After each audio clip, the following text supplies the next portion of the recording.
Sugar man, won't you hurry? 'Cause I'm tired of these scenes. For a blue coin, won't you bring back all those colors to my dreams? Silver magic ships you carry, jumpers, coke, sweet Mary Jane. Sugar man. I got my nickname from this song. When I was in the army, they used to mispronounce Siegerman as Sugarman. And then they just started calling me Sugar, and that became my nickname. It's 40 years since this LP called Cold Fact by Rodriguez was released.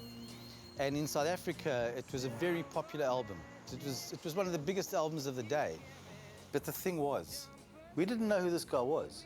All our other rock stars, we had all the information we needed. But this guy, there was nothing. And then we found out that he had committed suicide. He set himself alight on stage and burned to death in front of the audience. It was the most incredible thing. It wasn't just a suicide, it was probably the most grotesque suicide in rock history.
First time that I remember actually recognizing him is Mike Theodore called me on the phone one day and said, I have this artist I want you to come see with me. This guy's name is Rodriguez. He's working down by the Detroit River. There's a bar down there, down by the wharf, Riverside District. Let's go see him tonight. I think you'll really like him. So that night I remember we pull up, way in this kind of isolated part of Detroit, right on the side of the Detroit River. And you could see the mist in the air coming off the river. We could feel it. And we went inside there, and as we walked in the door, we could hear behind us the sound of the freighters as they're going down the river.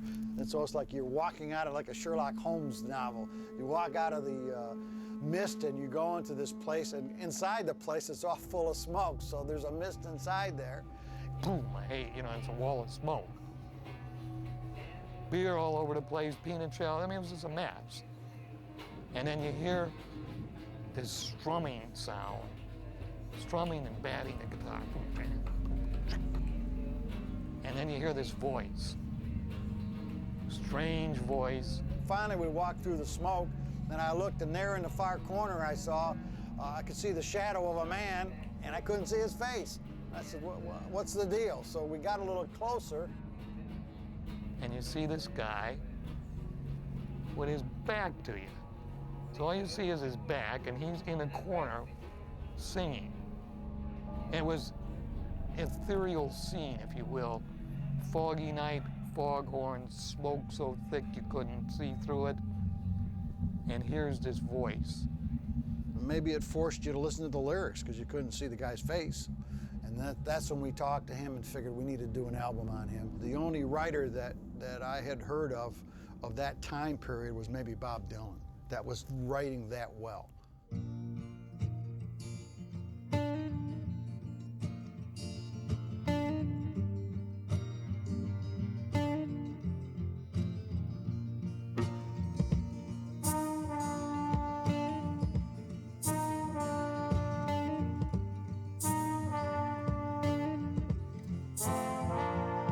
Was it a huntsman or a player that made you pay the cost, that now assumes relaxed positions and prostitutes your loss?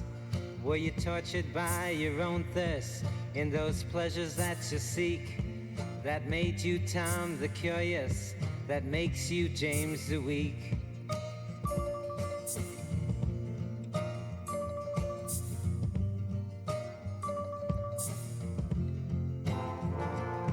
And you claim you got something going, something you call unique. But I seen your self-pity showing as the tears roll down your cheeks. He was this wandering spirit around the city, and sometimes I might catch him in the corner.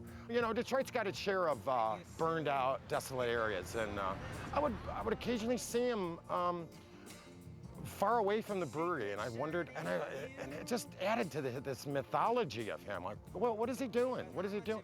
What does he do? I heard he did like a little roofing, some construction work.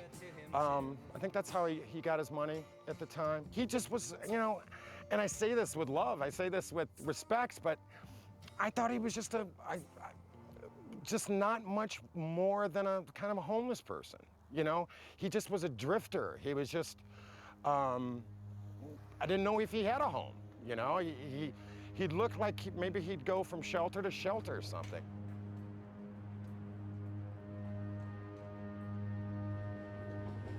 Detroit in the 70s was a hard place. Well, it's still a hard place.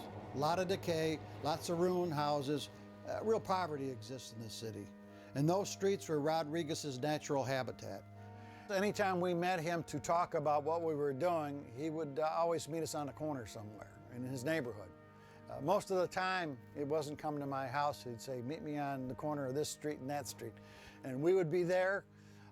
Mike and I would get out of our cars and park our cars, and we'd be standing on the corner, and then we'd look around and he'd be there all of a sudden. He'd just show up. We thought he was like the inner city poet, you know, putting his poems to music of what he saw, and it was definitely a very gritty look at what he saw in the streets of Detroit, what he saw in his neighborhood, who was walking around the streets, and the way he presented it in his song, I thought was very, very interesting. We were working at Terschem, a recording studio. When he opened up and sang, you went, whoa, this guy's got it. Rodriguez, at that time, had all the machinery in place. Big names, big money behind it. Circumstances were right. Why didn't it make it? That's the big question that today still haunts me. Did he get enough promotion? Did he do enough performances? Was he too political? Was there this or was there that? Should it have been green instead of orange? Should it have been a violin instead of an oboe? On and on you could go. But the end of the day is, if you listen to the stuff now, you'd say, I don't understand it. He's right on. I only heard him play once, and one of the songs that he had on his album, it was called The Sugar Man. Was it Sugar Man? Is that the name of the song? I knew that guy, the Sugar Man, and his name was Volkswagen Frank. And he lived right around the corner and used to go over to Volkswagen Frank's. You could go in and get a little sugar, if you know what I mean. Sugar man, won't you hurry? 'cause I'm tired of these scenes. For a blue coin, won't you bring back all those colors to my dreams? Silver magic ships you carry, jumpers, Coke, sweet Mary Jane. Sugar man met a false friend on a lonely, dusty road. Lost my heart when I found. Got some photos here that I'd like to show you that I've kept since my days in England with Rodriguez. Let me see. Possibly it's in this book. I don't know where. And these are all my photos from when I was acting. That's me, and that's Jimmy Dean. That was in 1955. Hang on, I think I found them. I think they're in here. Yeah, here they are. Wow, good Lord, here they are. You know, I haven't seen these pictures in almost 35 years. He's my most memorable artist. You know, I've produced a lot of great ones, but he's my most memorable. It's not just a talent. He's like a wise man, a prophet. He's way beyond just being a musical artist. And he probably could have done fantastically well if he had continued. When I met him, they said, Rodriguez, this is Steve Rowland. He really likes your album. And Rodriguez said to me, well, did you like Cold Facts? I said, man, I thought it was absolutely brilliant. Absolutely brilliant. I can't believe that this album didn't do anything. It's just a fantastic album. So he played me what his next album was. In those days, he had cassettes. He had demos of this next album. He was going to call Coming From Reality. And I said, wow, man, this has got to be a smash. These are great songs. Little bit different from the others. I said, but great songs. I said, and a couple of them were so sad. You know, there's one in there that's absolutely a killer. It's one of the saddest songs that, I'm laughing, but it's one of the saddest songs that I've ever heard. And it's a very simple song. Hang on, I want to play this. Hang on. Okay, listen to these words.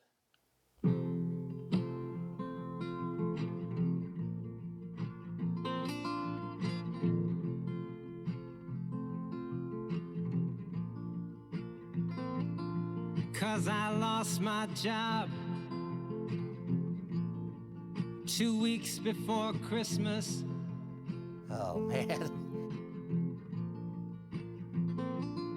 And I talked to Jesus at the sewer. And the Pope said it was none of his goddamn business. While the rain drank champagne, my Estonian archangel came and got me wasted. 'Cause the sweetest kiss I ever got is the one I've never tasted. And it really makes me sad because that was the last song that we recorded. And that was the last song that Rodriguez ever recorded. And what makes it even sadder was the album was released in November of 1971. And we expected big things. And it did absolutely nothing. And then 2 weeks before Christmas, Sussex dropped him off the label. And the very first line in the song, as if premonition, was, I lost my job 2 weeks before Christmas. Oh man, I just think about that. This guy deserves recognition. Nobody in America had even heard of him. Nobody even was interested in listening to him. How can that be? How can that be? guy that writes like this. I mean, 'Cause they told me everybody's gotta pay their dues. And I explained that I had overpaid them.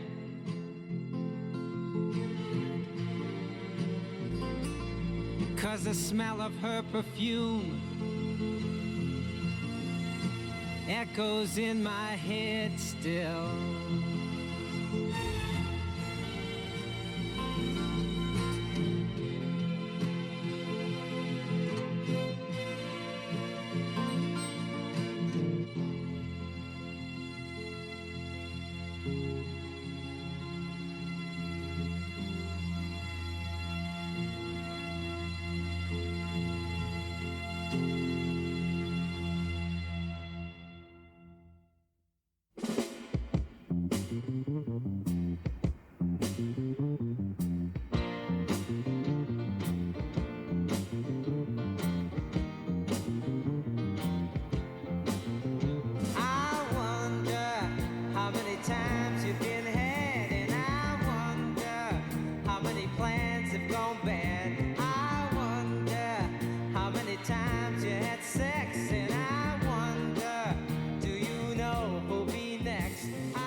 Well, it's still a bit of a mystery how the first copy of Cold Fact actually came to South Africa, but one of the stories I've heard is that there was an American girl and she came to South Africa to visit a boyfriend and brought a copy of the record with her. And her and him and all the friends really liked it and went out to try and buy it, but you couldn't buy it. So they started taping copies and passing copies along. However it got here, however it germinated here, once it got here, it spread very quickly. How much going have you got? And I wonder about your friends that are not. I wonder,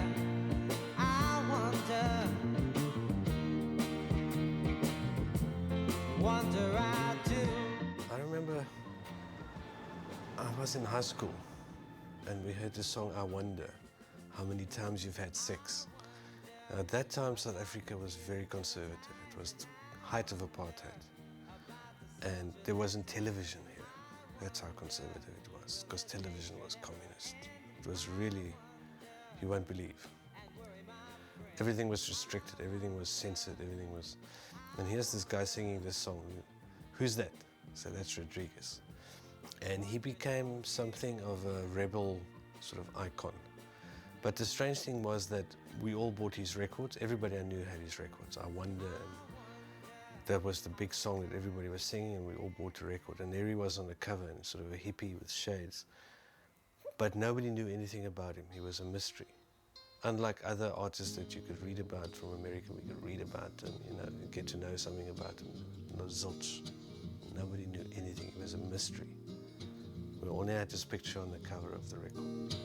Now you sit there thinking, feeling insecure. The mocking court gesture claims there is no proven cure. Go back to your chamber, your eyes upon the wall. 'Cause you got no one to listen, you got no one to call. And you think I'm curious. The album was exceptionally popular. To many of us South Africans, he was the soundtrack to our lives. In the mid-70s, if you walked into a random white liberal middle-class household that had a turntable and a pile of pop records, and if you flipped through the records, you would always see Abbey Road by the Beatles, you would always see Bridge Over Troubled Water by Simon & Garfunkel, and you would always see Cold Fact by Rodriguez. To us, it was one of the most famous records of all time. The message it had was, be anti-establishment. And the one song's called the Anti-Establishment Blues. We didn't know what the word anti-establishment was until it cropped up on a Rodriguez song. And then we found out it's okay to protest against your society, to be angry with your society. Because we lived in a society where every means was used to prevent apartheid from coming to an end, this album somehow had in it lyrics that almost set us free as oppressed peoples. Any revolution needs an anthem, and in South Africa, Cold Fact was the album that gave people permission to free their minds and to start thinking differently. The mayor hides the crime rates, Councilwoman hesitates, public gets irate, but forgets to vote day. The system's gonna fall soon to an angry young tune, and that's a concrete cold fact. It may seem strange that South African record companies didn't do more to try and track down Rodriguez, but actually, if you look back at the time, we were in the middle of apartheid, the height of apartheid. South Africa was under sanctions from countries from all over the world. South African musicians were not allowed to play overseas. No foreign acts were allowed to visit South Africa. It was a closed-door situation between South Africa and the rest of the world. Woke out this morning with an ache in my head. I splashed on my clothes as I spilled out of bed. I opened the window to listen to the news, but all I heard was the establishment's blues. The countries around the world were saying horrible things about the apartheid government, but we didn't know because they controlled the news. The majority of the population had been marginalized and forced out of e-commerce and areas. It was what had happened in Nazi Germany. It was a spin-off from Nazi Germany. But if a newspaper published it, they'd get prosecuted. So because of that, South Africa had achieved a pariah status in the world. There were cultural boycotts, there were sporting boycotts. It was a very isolated society, so we were cut off. We all knew apartheid was wrong, but living in South Africa, there wasn't much as a white person you could do about it because the government was very strict. It was a military state to a large degree. If you spoke out against apartheid, you could be thrown into prison for 3 years. So although a lot of whites were part of the struggle, the majority of whites were not. You were watched, there were spies. It was scary and people were scared. But out of the Afrikaans community emerged a group of Afrikaans musicians, songwriters, and for them, when they heard Rodriguez, it was like a voice spoke to them and said, guys, there's a way out. There's a way out. You can write music, you can write imagery, you can sing, you can perform. And that was where really the first opposition to apartheid came from inside the Afrikaans community. It was these young Afrikaans guys, and to a man, they'll tell you that they were influenced by Rodriguez, Koos Kombuis, Willem Moller, the late Johannes Kerkorrel, the guys who are regarded as the icons of the Afrikaans music revolution will all tell you Rodriguez was our guy. We call it the full-frame movement of Afrikaans artists singing against apartheid. All of us listened to Rodriguez at some point, all of us. It had an enormous impact. It made you just think that there's another way. What's presented to you by this establishment isn't all there is. Set it off, set it off, set it off, set it off, set it off, set it off, set it off, set it off. The biggest hit was a song called Set It Off, which was when P.W. Botha was the president then, the real bad guy. When he came on TV, he used to talk like that. And this song said, switch it off, just switch off the TV.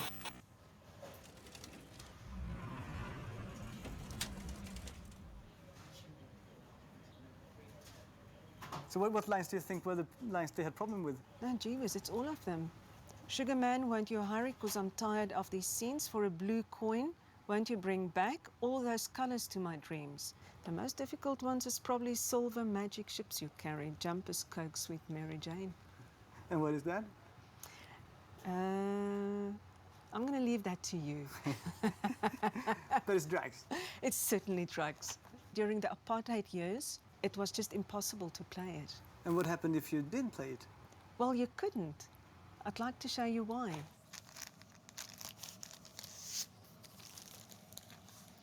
Right, here we have the album, the vinyl.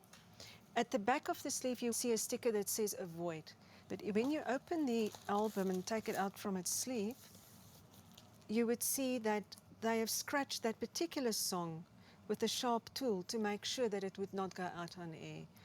And that's the way that they banned the music, which in my mind was quite a brutal way of ensuring the song would never be heard on the air.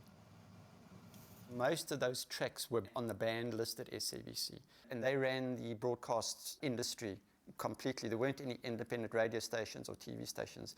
Obviously, when that word got out, it just made the record more desirable. You know, it's like having something banned. You're 16, 17 years old, and you've got something that's banned. It was absolutely perfect.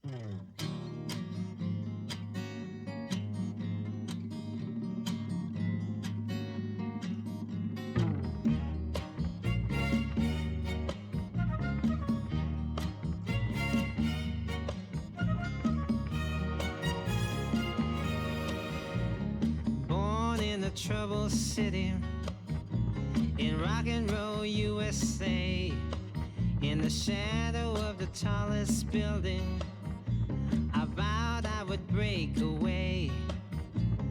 Listen to the Sunday actors, but all they would ever say, that you can't get away from it. No, you can't get away. Well, Cold Fact was just one of the albums we had in our collections, and for 10, 20 years it was just a record we listened to and enjoyed. But then a pivotal event happened that changed everything for me. We were down in Camps Bay Beach. We were sitting around on the beach, and a friend of mine, a woman who was from South Africa, but she had got married and immigrated to Los Angeles. She said to me, "Where can I buy Cold Fact in South Africa?" And I turned around and I pointed to, there was a store across the road that sold CDs, and I said, "You can buy it at that store." She said, "Really? Because, you know, you can't buy it anywhere in America. I've asked everywhere in America, no one's even heard of it." And that was a pivotal moment, because I didn't know that. I thought everybody knew Rodriguez, especially in America, because he was American. So my next thought was, oh, Rodriguez, you know, that's interesting. I came back home and I took out my Rodriguez records, and that's when I realized there was nothing on the record to tell us who he was or where he was from. On Cold Fact, there are 4 names. On the front cover, it just says Rodriguez. But if we take the record out and examine the sleeve, the artist's name is Sisto Rodriguez. But if you look at the tracks, 6 of these tracks are credited to Jesus Rodriguez, and 4 of these tracks are credited to Sixth Prince. So who actually wrote these songs, and who are all these people? We didn't have any more information than a record with him sitting on the cover with a hat and sunglasses on. We didn't know how tall he was because he was sitting cross-legged. So how do you solve a mystery? You use whatever information's available. What did we have? A record cover with lyrics. So we started looking quite deeply at the lyrics and seeing what they said, and some of them, very few of them, had geographical references. The one in Can't Get Away starts off, born in the troubled city in rock and roll USA. Born in which troubled city? Seems all the cities were troubled in the late 60s. In the shadow of the tallest building. The tallest building, as far as we knew, was in New York. And at the bottom of the song, this verse says, in a hotel room in Amsterdam. Then it says, going down a dusty Georgian side road, I wonder, Georgia? So we've had Amsterdam, we've had Georgia, we've had the world's tallest building. Not much to go on.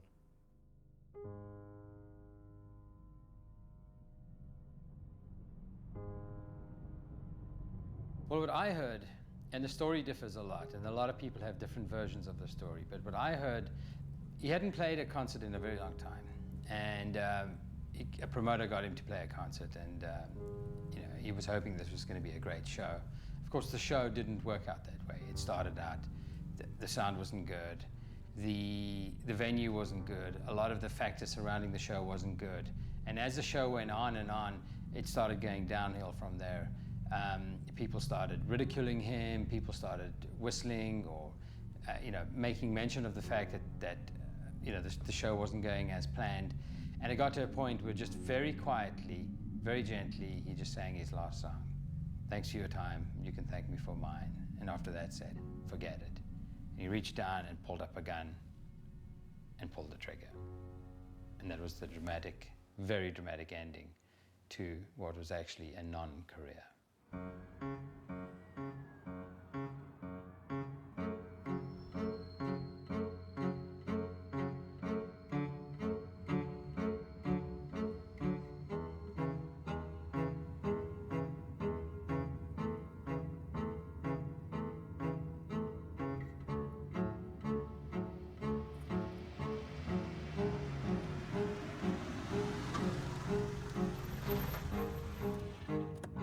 In 1996, the South African record label released Rodriguez's second album, Coming From Reality, on CD for the first time in South Africa. And because they thought I knew a lot about him, they asked if I wanted to co-write the liner notes for the booklet, which I did. And I'll read some of it to you. They start off by saying, if ever there is an air of intrigue and mystery around a pop artist, it is around the artist known as Rodriguez. There's no air of intrigue and mystery around him anywhere else in the world because his 2 albums, Coming From Reality and Cold Fact, were monumental flops everywhere else. And this is the important part. There were no concrete cold facts about the artist known as Rodriguez, any musicologist detectives out there. And And that's the line that changed everything. I started searching for Rodriguez when a few of us were sitting around in the army, and somebody said, how did Rodriguez die? And just coincidence, at the time I was looking for subject matter to write an article. I remember having like 5 points on the piece of paper, and number 4 or something was find out how Rodriguez died. You know, I thought it would make a good story. So that was in the back of my mind for many years, and then many years later I came across this re-release of Coming From Reality, and inside the liner notes said, there were no concrete cold facts about the artist known as Rodriguez. Any musicologist detectives out there was the question, and I think that to me was like an invitation. I thought, well, maybe it's me. The first way I tried to find him was to just follow the money. Normally you follow the money, that's how you get to the bottom of anything. But where do dead men's money go? I was astounded that no one knew anything about him. I guess it was reminiscent of how bad the music industry was. I mean, they're renowned for ripping people off. And it is one thing if they'd said to me, oh yeah, we send the money to X place or Y or whatever, but they just kept on being very vague. And in fact, when I put some pressure on somebody, I did get an address, and I called, and I can't remember if I spoke to someone or left a message, but when I called the next day, the number had been changed. And that to me was, I mean, that's a gift for anyone who wants to be a detective, is an obstacle, because an obstacle is an inspiration. If you just find things easily, they're not inspiring. And this was a great obstacle that somebody had changed their number. I mean, I just smelt a dirty money story somewhere there. So if you compare to other artists, how big was it actually? Every month it just sold. And every party you went to and every place you went to, you'd hear that album at least once. I don't think I could even think of how many albums he sold here, because it's a long period of time. What could be probable? I'd have to guess maybe 500,000 copies over that period of time. It's a lot of records. Especially for a small country, a gold record 10 times over. Rodriguez never got to know that he was big in South Africa. How could that be? Don't know. I mean, everything would have been... I find that strange. I have no idea. But you must have sent royalties somewhere. Of course we send royalties. We send royalties to A&M Records. I remember the label. It was A&M Sussex, whether they had a partnership or whatever they had. I don't, you know. So my suggestion is if you can find out whoever the person was who owned Sussex Records, then you will find out what happened to the money. Because it's weird, isn't it? It's very strange. Very strange. How popular was the album? Was he as famous as, you know, the Rolling Stones and the Doors? Was it? Oh, it was much bigger than Rolling Stones. Absolutely, in the time, yeah. When you released Ricky, did you try to contact him? No, not at all. You know, because at the time, the legend was, there was an artist. This was like Jimi Hendrix. It was Jimi Hendrix catalog. So you're going to understand, if you just got Jimi Hendrix and you got the license for this territory, you're obviously not going to go try to get hold of Jimi Hendrix because he's dead. But who did you pay royalties to? To Sussex Music. To Clarence? Yes. Well, to Sussex Music, which is his company, yeah. So I decided to make a diagram, write down the whole path and trail that I was trying to work on, all the various touch points, all the record companies, all the people that had dealings with Rodriguez and his album at some point. I made this whole document. So I found out there were 3 record companies in South Africa that had released Rodriguez's records. Finally discovering that led to a record company in America. It was the company that had been signing Rodriguez and creating his first album, called Sussex. I then did my research on Sussex. That led me to discovering who the owner of Sussex Records was, Clarence Avant. Clarence Avant, he'd been the head of Motown, one of the most prestigious jobs to have in a record company industry. So I did my research, I tried everything to get hold of Clarence Avant, but I just got to a lot of closed doors. I could not get hold of him.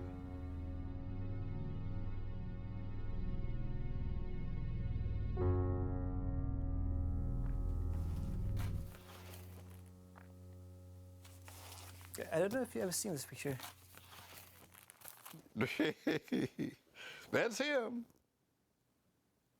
That's Rodriguez.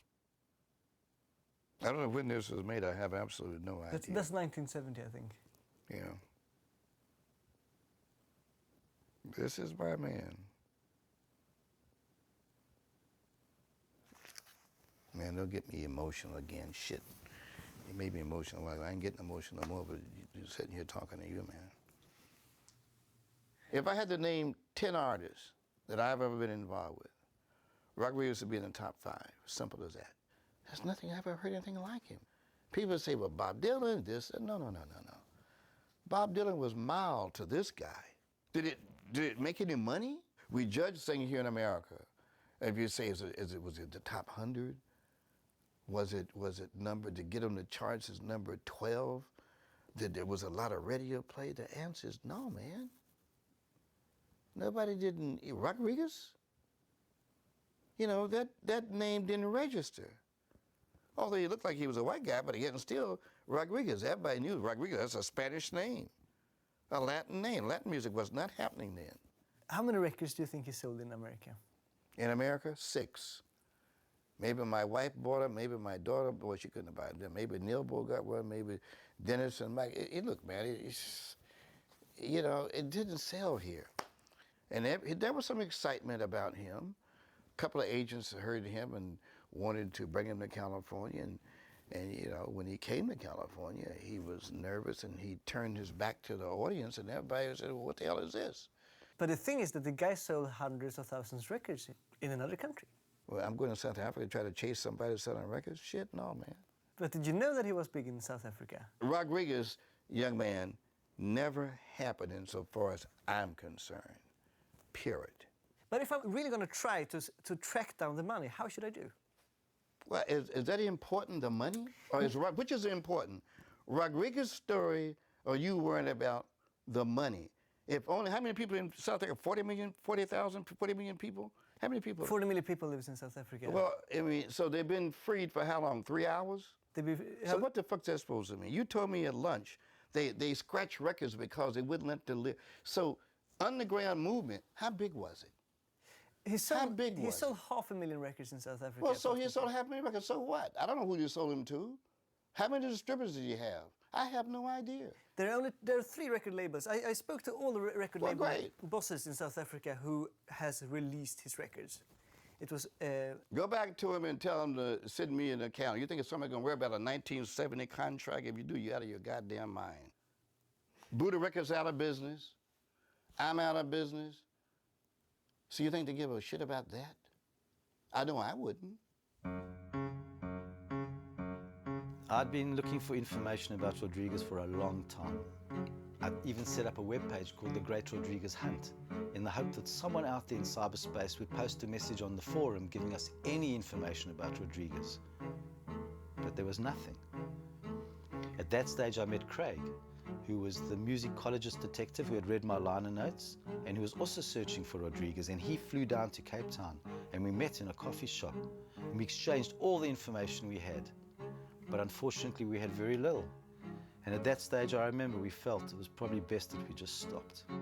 So basically, I was lost. I'd come to a dead end. I couldn't find him. I didn't know where to look anymore. I'd even visited the places that he sang about. I'd been to London, nothing. Been to Amsterdam, he sings about Amsterdam, nothing. And one day, I'd basically given up. I thought, well, this is it. And one day, just by accident, I was listening to the album in the car and I heard the song Inner City Blues. Great song, and the line came up, I met a girl in Dearborn, early 6 o'clock this morning, a cold fact. And I thought, hang on a minute, I'd never checked out Dearborn. I didn't even know if it was a city, but then I thought, actually, that sounds like a town or a city. And I thought, hang on, let me check it out in an atlas. So I went through to my old atlas and pulled it out. I thought, let me see what I could find here. Let me see if I could find Dearborn. And then I found it. Dearborn, Wayne, Michigan, F7.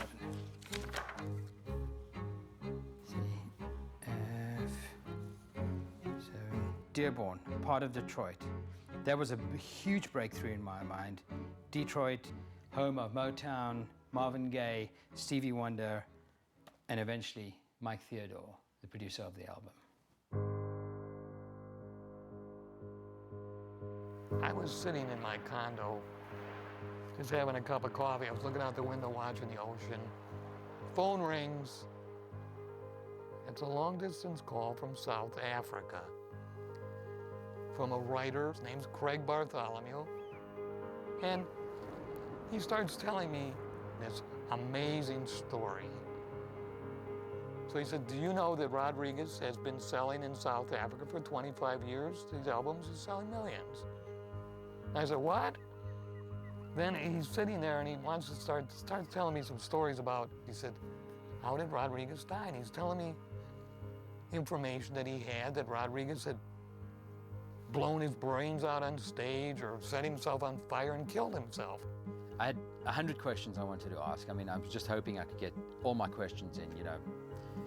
Why did he write this lyric? Why did he write that lyric? Where did he record this album? Where did he record that album? And we got talking and I asked him a lot of questions, and it was amazing. It was a roller coaster ride of questions and answers, and it was a euphoric moment of just having finally broken through and discovered something. And finally I got to the one question I wanted to know the answer of was, how did Rodriguez die? Did he blow himself up on stage, or what is this dramatic story? Let's open up the lid on this right away and find out what happened. And Mike Theodore was, what do you mean dead? He's not dead. Sixto is alive. He's alive and kicking. The principal artist known as Sixto Rodriguez is alive and kicking and living in Detroit. I can't remember who called me and it said they found him. I said, no, you're shitting me. This is, yeah. At first I thought it was a hoax. I thought somebody was faking it. You know, it's like going into Tutankhamun's tomb and finding the mummy. You know, it's like, wow, he lives. I remember dancing on the spot when I was staying on the phone, and Craig and I were jumping up and down saying, we found him, we found him. That was the most exciting thing. We'd actually done it. Just a song we shared out here brings memories back when you were here, of your smile, your easy laughter, of your kiss, those moments after I think of you. So that was it. I'd come to the point, it was the end of the story. I was searching for a dead man. One morning I discovered a living man. And to me that was the end of the story. I wrote my article, I called it Looking for Jesus. I faxed it to many individuals, many people involved, but somehow this article made its way across the Atlantic and into the hands of someone in America. And what I thought was the end of story was actually just the beginning of another story. And the best part was still to come. Because I don't know where it is. It might take a while. They do have the dates. 3-year search for dead singer. Yes. August 97. I was in Kansas. I got a copy of it to me at work. I was on like a 24-hour shift, and then I went online, and that's when I discovered the website. When I went online, there was this milk carton with a picture, and it said, wanted, and have you seen this man? I was like, matter of fact, I have seen him before. You know, it's like, I replied, Rodriguez is my father. I'm serious. Do you really want to know about my father? Sometimes a fantasy is better left alive. I don't know why I said that, but anyway, I did. And then I gave him email address, phone numbers, anything that they wanted to contact me, and he phoned me.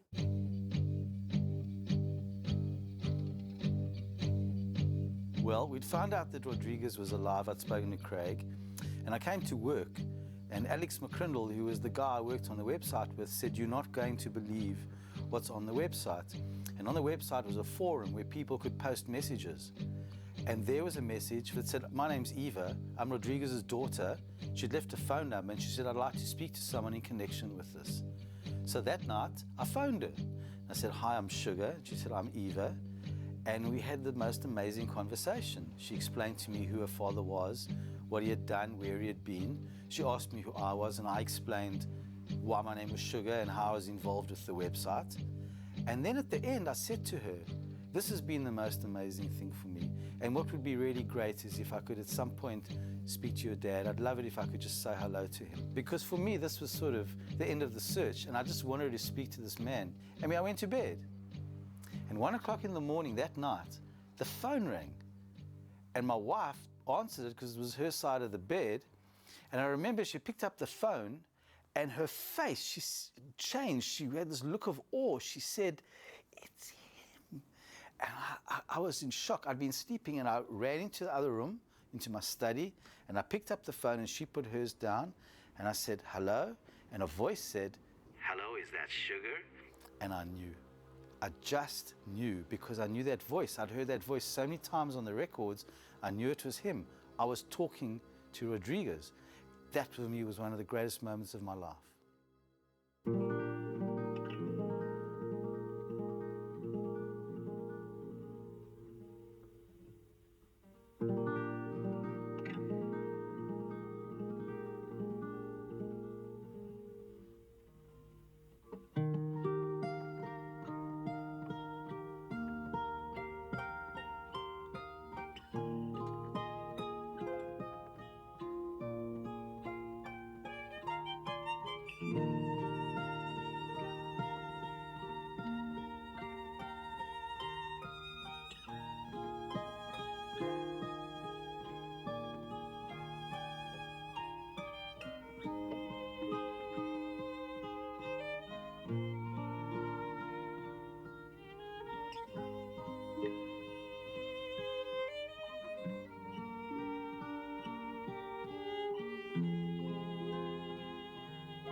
Whenever you're ready. Okay. And is this all right? Should I be doing something though? Should I have a glass of water or something? Is that right? Do you want? Yeah, I like that. Yeah, this is I'm supposed to be comfortable.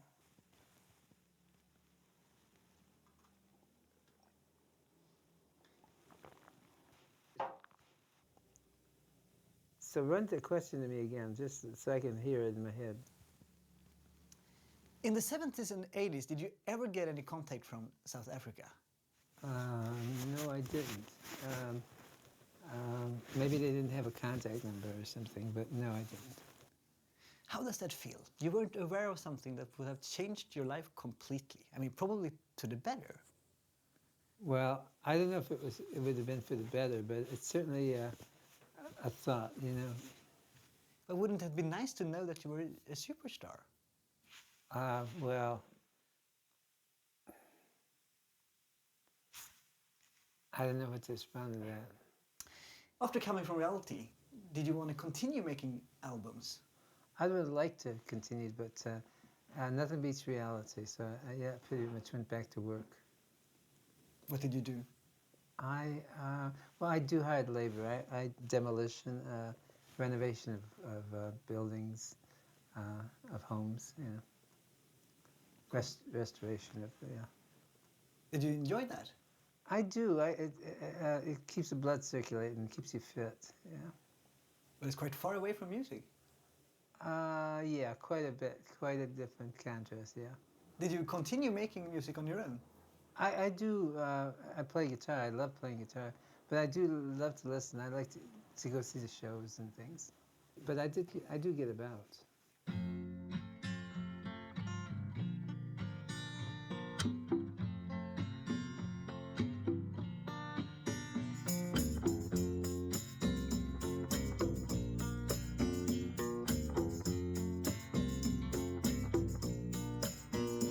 Street boy, you've been out too long. Street boy, ain't you got enough sense to go home? Street boy, you're gonna end up alone. You need some love and understanding, not that dead in life you're planning. Street boy.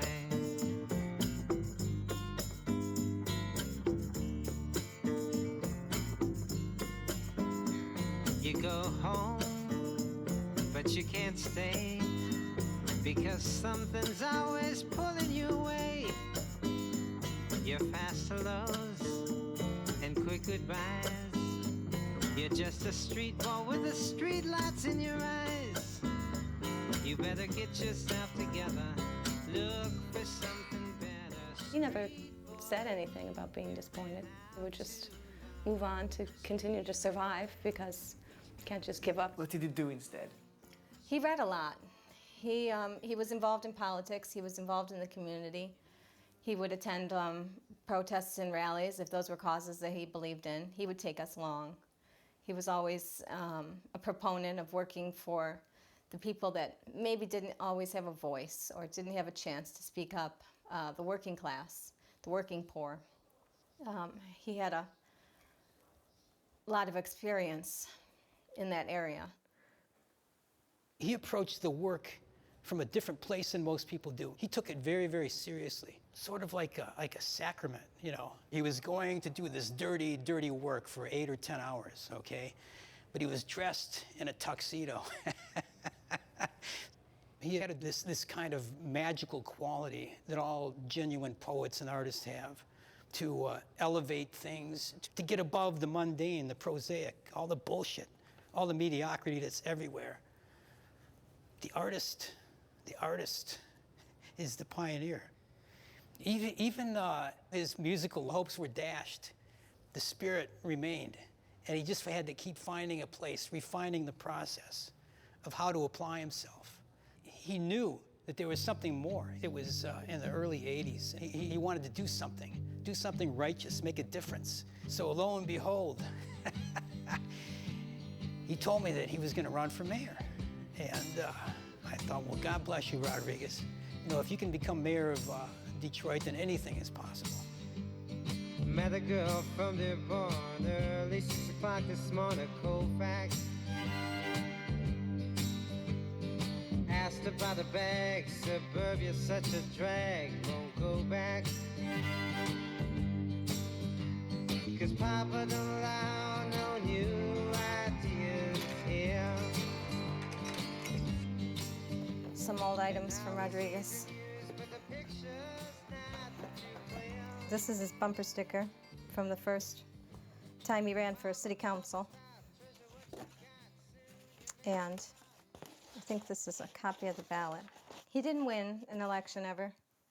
139, there were 169 candidates, 9 get elected. They spelled his name wrong.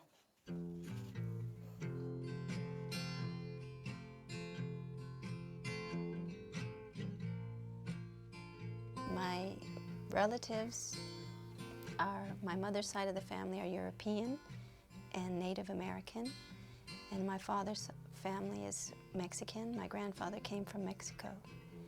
The Mexican came to Detroit to work in the auto factories. So we were working class people, blue collar workers, hard labor. We lived in 26 different homes, and some houses didn't have bedrooms, some houses, you know, didn't have bathrooms, and they weren't homes. They were just places that we lived. But just because people are poor or have little doesn't mean that you know, their dreams aren't big and their soul isn't rich, you know, and a lot of, you know, that's where the classes and the prejudice come from, is that there is a difference between you and me, and there's a difference between them and us. I've played every kind of gig there is to play now. I've played faggot bars, hooker bars, motorcycle funerals, in opera houses, concert halls, halfway houses.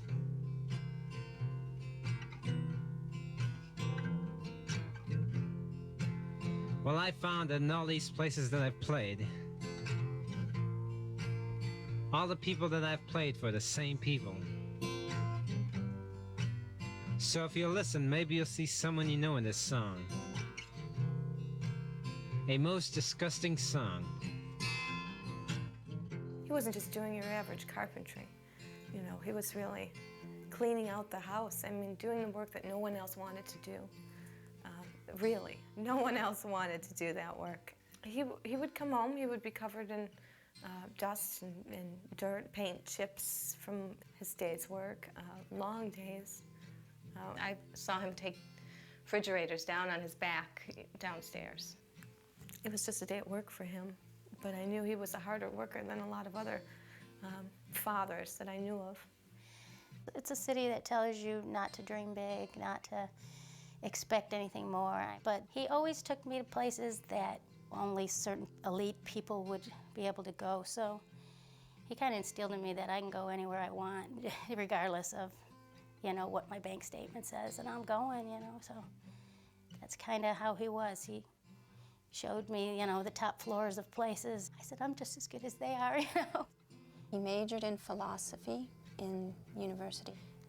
My dad gave us a lot of exposure to the arts. He would let us go into the libraries and the museums and the science centers, and where that was our daycare. And we, you know, toured the halls of the museum and saw Diego Rivera and, you know, all Picasso and Delacroix. And we began to learn of life outside of the city, and that's in books and paintings and in music.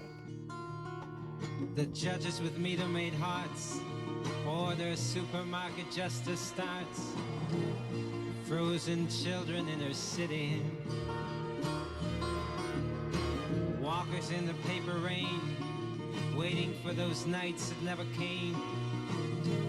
The hijack trying so hard to be pretty. Night rains tap at my window, winds of my thoughts passing by. She laughed when I tried to tell her hello only ends in goodbye.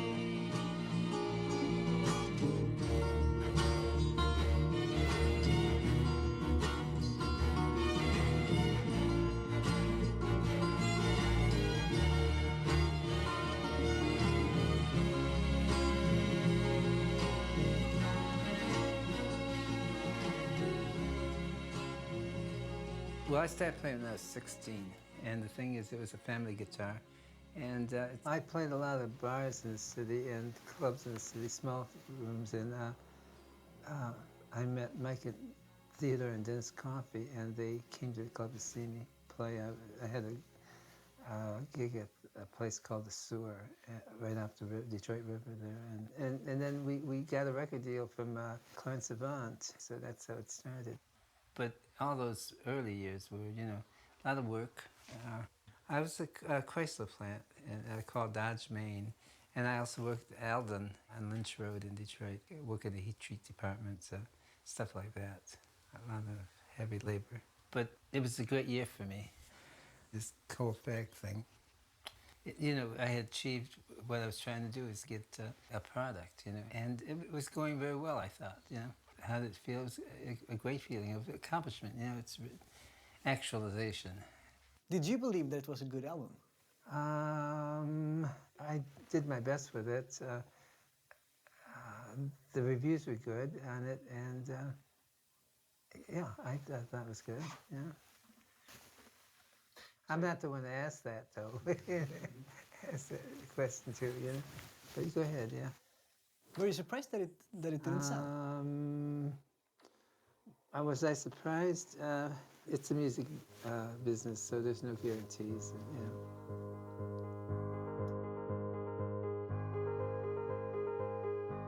So I told him, "You're bigger than Elvis." And he said, "What do you mean?" I said, "In South Africa, you are more popular than Elvis Presley." And there was this pause. And I sensed he thought it was a crank call and he was going to hang up. So I said, "Listen, wait, listen to me, wait. I promise you, just come here, you won't be disappointed." He's working his ass off, you know, in Woodbridge. One day, he brought this picture of himself on a milk carton. And he says, "Emerson, look at this, you know, they're looking for me, you know." I said, "Really? Why is that, Rodriguez?" So next day, he says, "Emerson, I got to go on tour," you know. I said, "Come on, Rodriguez, are you serious?" Because I'm a journalist, I doubted. I said, that sort of thing does not happen in the rational universe. It does not happen. It's against the laws of God and nature. This guy who's coming to tour here must be an imposter. It's a clever public relations scam.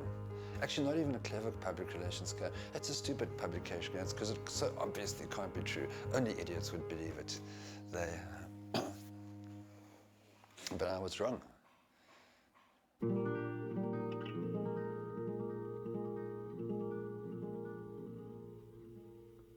We were always anxious, of course, to get off the plane. That was a long flight. But we got off the plane and we put our bags on our backs, and you know, they were heavy, and we just kept moving, you know, towards the airport. And suddenly, two limousines pulled up, and we were sure that they weren't for us. You know, we were like kind of walking around them, like, oh, we better get out of these people's way, because they're important people in limos. But they were for us, and that's when it began. This whole another world. It was another world. Just like you would see, like, people over Madonna, or like stepping out into the wind, and the paparazzi and all the, you know, the production assistants and everybody are there to welcome him and take us into the VIP suite. The white carpeting, you know, that was something that never would we ever even dream of, walking on white carpeting, especially in your shoes. And they put him in the limo and they drove him into the city, and along the way, on all the lampposts, were placards advertising the concert. And you saw his face on every lamppost as it sped by, and you'd go, there I am, there I am, there I am. So we came and we got to meet all the people. We got to meet Craig Bartholomew and their family and their kids, and Steven Seegerman, and everybody was just so happy, and everybody was like thrilled. We were even happier. Steven phoned me. He said, you will never believe this, but Rodriguez is coming to South Africa and we can be the opening band. Do you want to do it? So, of course we want to do it. Well, where is he? No, they found him. They found him, he's alive. He's going to come and tour in South Africa, and we're going to be the opening band. So I couldn't really believe this. And then I got all the information, he's living in Detroit and everything. And then a little while later, Steve said, look, it turns out he hasn't got a band. Can we be the support band? I mean, his band. I remember even then, we were sort of, is this really going to be Rodriguez? We'll only know if he can actually sing these songs. I mean, we don't know. What if it's just some guy? It was just like one day we heard about it, and the next day we were there trying to believe our eyes, you know, thinking it was just all very shocking. I don't know, he took to it really easy, you know what I mean? He just walked in there and did his thing, and I was amazed, you know, that he did so well. But he's not all head in the clouds kind of guy. He's so a little bit too much grounded. He didn't take advantage of all the amenities and stuff. He didn't sleep in the big double king-size bed. He kind of curled up on the love seat, and I found him there, and yeah, he just didn't think somebody should have to make another bed because he messed it up. There was a time where I stayed in the house we were at, and everyone else had gone out. The phone rang, and it kept ringing, so I decided to answer it. And it was a reporter looking to speak with Rodriguez and set up time for an interview. And then before she hung up, after I told her to call back later to talk to someone because I couldn't help her, she told me that she wanted to know, between she and I, if it was the real Rodriguez. Yeah. You come in on the bass line singing first. We were rehearsing with a CD of the songs that we got in a studio here in Cape Town on the day that he came from the airport, when he arrived. And we were actually in the middle of a song when he walked in and just took over the microphone and finished the song. We switched off the CD player, and it was like completely seamless. Completely seamless. Then we knew, okay, this is the guy. Because I think we all knew this is going to be something really special.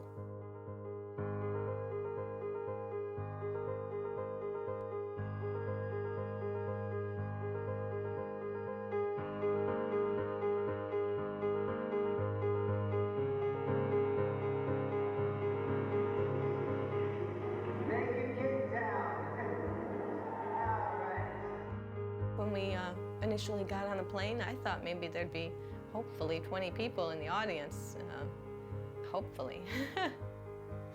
But it turned out really, really different than that. Yeah. And there's old people and young people, and they're coming to see the show, and I stepped out on the stage before he went on stage because I wanted to take a picture of the audience. Nobody's gonna believe this. You must remember this guy. It's like seeing someone like Elvis come back from the dead. people in the audience still don't believe it. They're standing there, they're at the concert, they've paid their money, they still don't believe that Rodriguez is actually going to walk on that stage.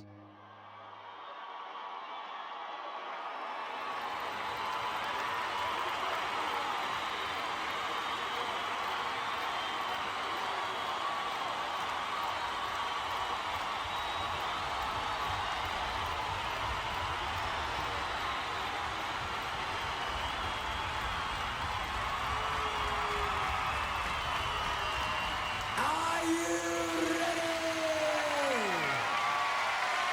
Please welcome Rodriguez.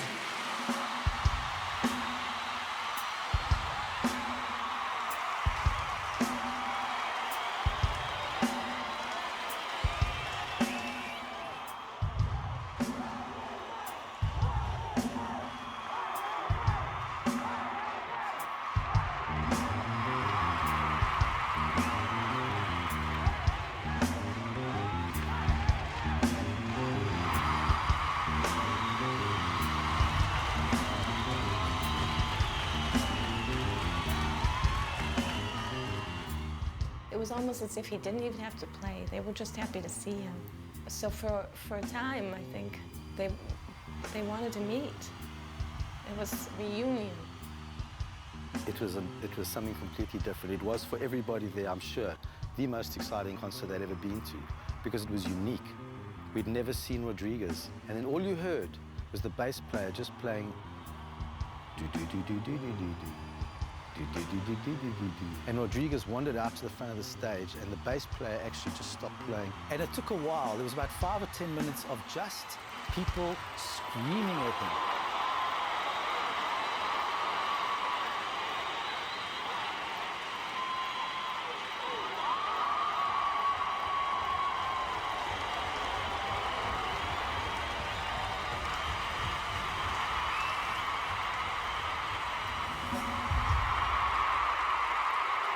Thanks for keeping me alive.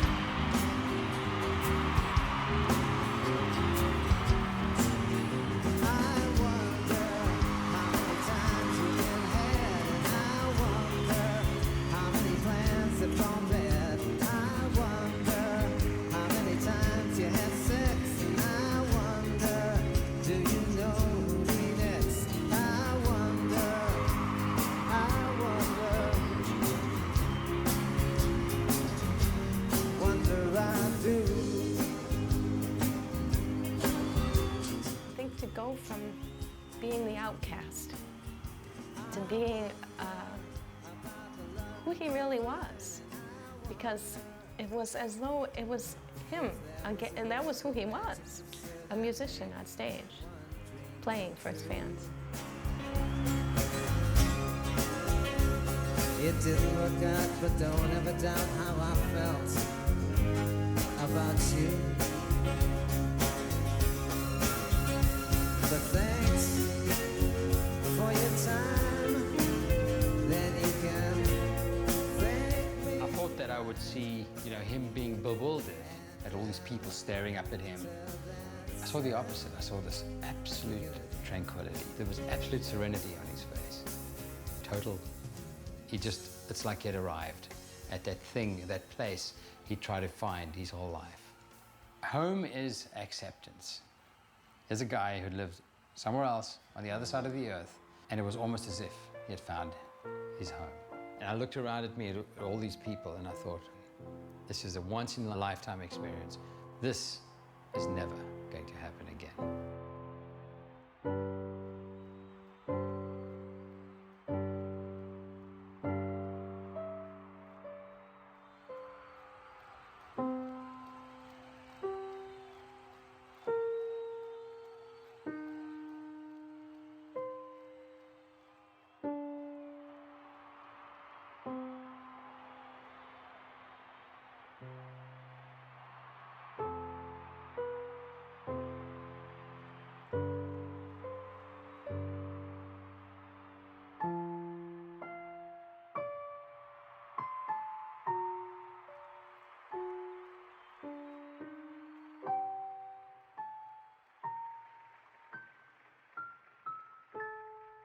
Well, isn't this all our great your dreams of yourself, the higher forms of yourself, is that one day you will be recognized and that your talents and everything that will suddenly become visible to the world. I mean, most of us die without coming anywhere close to that sort of magic. I tried to get him to talk about that when I interviewed him about how strange it was, and I got absolutely nothing back. Absolutely nothing back. And I couldn't tell whether he was just like sort of cripplingly shy, or whether it was I was asking the wrong questions, or there's a language barrier, or whatever. And maybe that was okay as well, because like, you know, he preserved his mystery. I walked away from the interview saying, this is all too strange to be true. It remains too strange to be true. These are the days of miracles and wonder.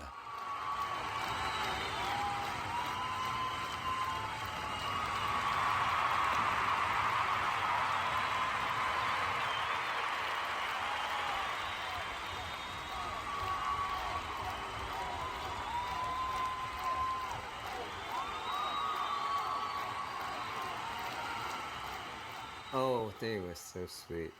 I didn't believe it. And I still don't, but the thing is, so when I went on stage, 5,000 seats. I'll set up white seats, and the thing is, and I said, so when I played a show, they jumped out of the seats and rushed the stage. South Africa made me feel like more than a prince. And then signing the autographs for like a couple hours. I mean, just the line of people and bringing their guitars to be signed, bringing their CDs. And the most amazing thing I seen was the man with the tattoo of the Colfax. He was a Rodriguez impersonator. That just stoked my fire. I was like, man, that is just too crazy. I have with me presented to Rodriguez for sales of the album called Fact.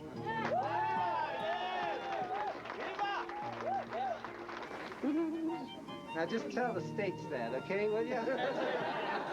American singer Rodriguez is certainly alive and well and with us in the front row tonight. Welcome. Can't help you. I've heard some really riveting tales about your death. I mean, they range from you pouring petrol all over yourself on stage and committing suicide to taking a drug overdose and dying in prison.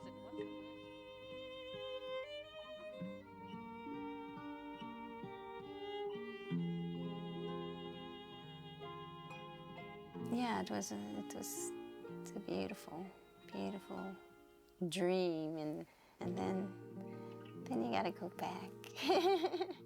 My dad said he's got 2 lives. You know, you go, the carriage turns into the pumpkin bus or something. You know, it's like. Did people in Detroit believe you when you came back and telling what had happened? You know, people in Detroit need to hear something good. I'm not sure how much of it they believe, because it is a grandiose story. It sounds like something you would make up if you were bragging on some dream or something. He was really quite famous. He'd be, you know, tearing down this old shack, or he'd be sweeping up filth or dirt, and he started to show me one day, and I didn't believe him about the album and how it got to be so popular. Somebody had a bootleg copy of this thing, and it spread around, and it got to be so popular that children could recite it and sing the song word for word, all the songs word for word. And I had never heard of the album, and I said, can you get me an album? And he couldn't even get me one. I mean, that's how obscure of a thing it was. But he had all these, you know, photos and stuff with these giant crowds, 20,000 people, like Woodstock or something. Like, are you kidding me? That's you? I thought it was photoshopped or something. I didn't believe him. But he had all these giant crowds, and he was quite content to just go and sweep up people's lawns or clean up and do manual labor. He stayed. He lives a very, very, very modest life. Definitely. There's definitely no excess. And he definitely still works hard in order to make ends meet. And there's no glamour to his life in that sense. But he must be a rich man today. No. Rich in a lot of things, but perhaps not material things. I guess it just never got to that. But he sold hundreds of thousands of records in South Africa. Well, yes. Well, I believe there's a great deal of perhaps bootlegging and piracy, such like that. Perhaps other people are rich.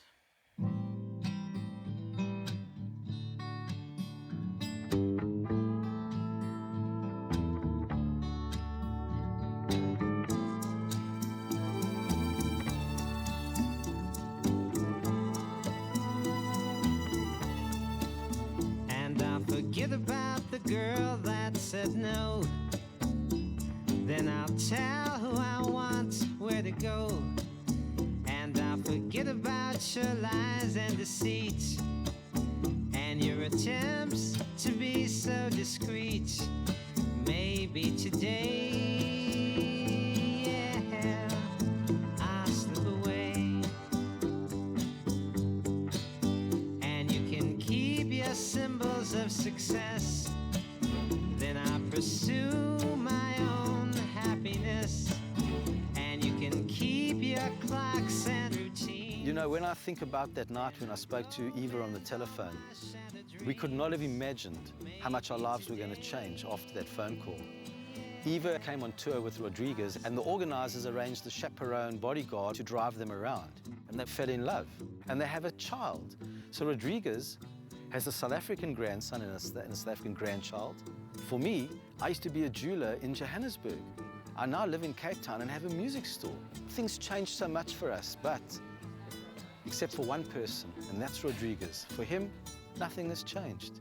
The life that he was living is still the life that he's living now. What he's demonstrated very clearly is that you have a choice. He took all that torment, all that agony, all that confusion and pain, and he transformed it into something beautiful. He's like the silkworm, you know. You take this raw material and you transform it, and you come out with something that wasn't there before.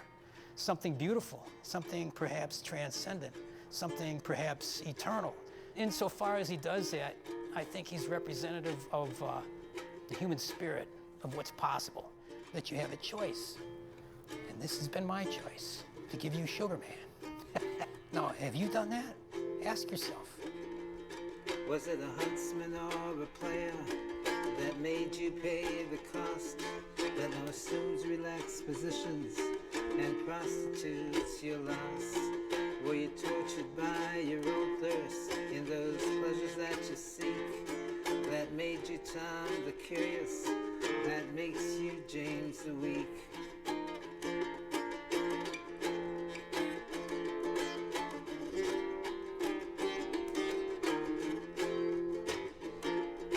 But you claim you've got something going, something you call unique. But I've seen yourself pretty showing as the tears roll down your cheeks.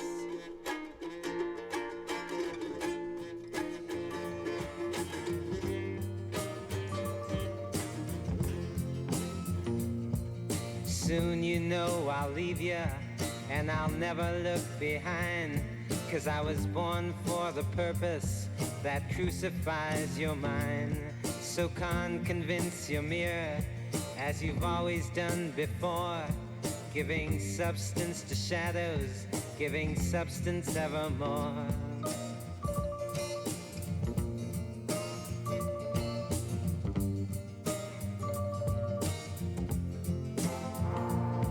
And you assume you got something to offer, secret shiny in you. But how much of you is repetition that you didn't whisper to him too?